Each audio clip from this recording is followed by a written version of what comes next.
আমি আমার আপনার সাথে একটু বলতে চাই, আমার জীবনের প্রথম থেকে আমি রাজনীতি ওনার সাথে লড়াই করি।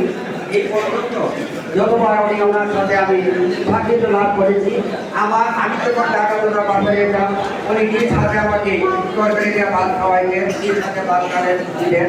এরকম নেতা হয়তো আপনারা আমার জীবনে আপনাদের জীবনে হয়তো আর কোনোদিন পাবেন না।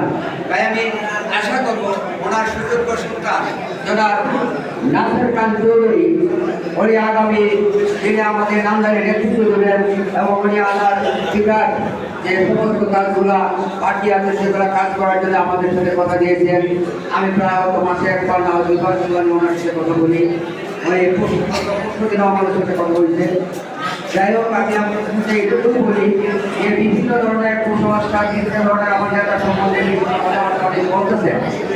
যাই হোক, একটি কথা আমি আপনাকে বলতে চাই যে উনি এরকম ধরনের কুসংস্কার কাজও করছে না, নিচ্ছেও না, এবং যারা করতেছেন তাদেরকেও আমরা সতর্ক করে দিচ্ছি যাতে আপনারা এরকম ধরনের কোনো কিছু সুযোগ নেই, বিভিন্ন মহলে প্রচার করবেন না। আর আমি আমার জাতীয় দলের সকল স্তরের নেতৃত্বকে অনুরোধ করবো, যেহেতু আমাদের ভিতরে আমাদের স্থায়ী কমিটির নেতৃত্ব অনেক সময় কথাবার্তা বলতেছেন যে আমাদের এলাকার বিরুদ্ধে আমাদের আমাদের সমাজ উন্নয়ন বলছে, তবে ঠিকই এই ষড়যন্ত্র কিন্তু প্রত্যেকটা উপজেলাতে আছে। তা আমরা সকলে যদি সতর্ক থাকি তাহলে উনি কেউ আমাদের সাথে ষড়যন্ত্র করে বিরোধী করতে পারবো না। আমরা সকলে একত্রিত হয়ে যারা নাসির খান চৌধুরীর হাতকে শক্তিশালী করি, উনি যাতে করে আগামী দিনে আমাদের নেতৃত্ব দিতে পারেন সেই আশায় আমি রাখি। আর আরেকটু কথা আমি বলতে চাই, যেমন 18 সালে নির্বাচন সময় যারা পুরো খান চৌধুরী প্রতিটা জায়গায় মিটিং করতেন, নাসির খান চৌধুরীকে নিয়ে যেতেন, আবার উনি বলতেন আমি যখন থাকবো না আপনাদের পাশে আমার এই ছেলেকে রেখে গেলাম, উনি আপনাদের দায়িত্ব গ্রহণ করবেন।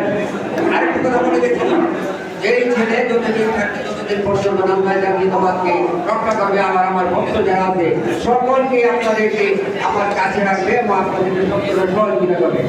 আর এভাবে আপনাদেরকে বলছি, এই সমস্ত যে সমস্ত বাংলাদেশ জাতীয়তাবাদী দলের নেতৃবৃন্দ মামলায় জড়িত হয়ে মামলা করেছেন, তাদের প্রত্যেকটা, বিশেষ করে আমার বসুলি ইউনিয়নের যারা এই মামলা জড়িত তাদের প্রত্যেকেই কিন্তু জামিন করা পর্যন্ত সমস্ত ধরনের সহযোগিতা করে গেছেন।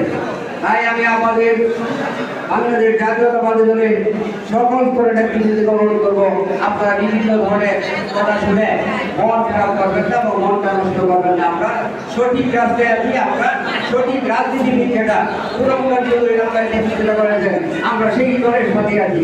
আমাদের বড় ধরনের অহংকারীতে যে আমরা পুরোপুরি দলের রাজনীতি করি। তাই আমি সময় দেব না, আমি আমার